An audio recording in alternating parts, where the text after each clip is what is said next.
ఎన్నికలు రానన్ని రోజులు దానికోసం ఎదురు చూశారు. ఆ టైంలో హడావిడి మామూలుగా లేదు. ఇక ఎన్నికల ప్రచారాల్లో కూడా పోటాపోటీగా ప్రచారం చేశారు. ఎన్నికల ప్రచారం ఒక యుద్ధమని చెప్పొచ్చు. తర్వాత ఎన్నికల పోలింగ్ మరింత హడావిడిగా, గందరగోళంగా పూర్తయింది. ఇక ఇప్పుడు ఫైనల్ స్టేజ్ లో ఉన్నాం. అదే కౌంటింగ్. ఇంకొక 3 రోజులు మాత్రమే టైం ఉంది.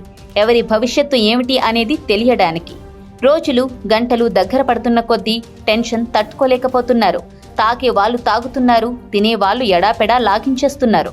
ఇక వైసీపీ వస్తుందా, టీడీపీ వస్తుందా అనే అంశాల మీద పూటకో రకంగా విశ్లేషణలు చేసుకుంటూ కూర్చుంటున్నారు.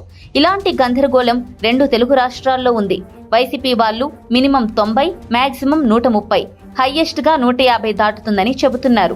టీడీపీ వేసిన ఎత్తుగడ ఫలించలేదు అని వైసీపీ వాళ్ళు అనుకుంటున్నారు. అయితే గోదావరి జిల్లాలతో పాటు అన్ని ప్రాంతాల్లో పవన్ కళ్యాణ్ ఇంపాక్ట్ అయితే ఉంది కాబట్టి గతంలో కంటే ఈసారి సీట్ల సంఖ్య పెరుగుతుంది అనే నమ్మకంతో టీడీపీ ఉంది. ఇక అసలు విషయం ఏమిటంటే రేపు రాబోయే ఎగ్జిట్ పోల్స్ ద్వారా తేలిపోతుంది. ఇక రేపటి నుంచి లెక్కలు ఇంకా ఎక్కువగా పెరిగిపోతాయి. ఇక మరోవైపు వైసీపీ వాళ్ళు డబ్బులు ఇచ్చి మేనేజ్ చేయించుకుంటున్నారని ఆంధ్రజ్యోతి కథనాలు చూసినప్పుడు ఎగ్జిట్ పోల్స్ తమకు అనుకూలంగా రాబోతున్నాయనే ఫీలింగ్ అయితే వైసీపీలో ఇప్పటికే వచ్చేసింది. ఎగ్జిట్ పోల్స్ వచ్చేసాయంటే ఇక గెలుపు ఖాయమనే ఫీలింగ్ వచ్చేసినట్టే కదా. మరి టీడీపీ వాళ్లకు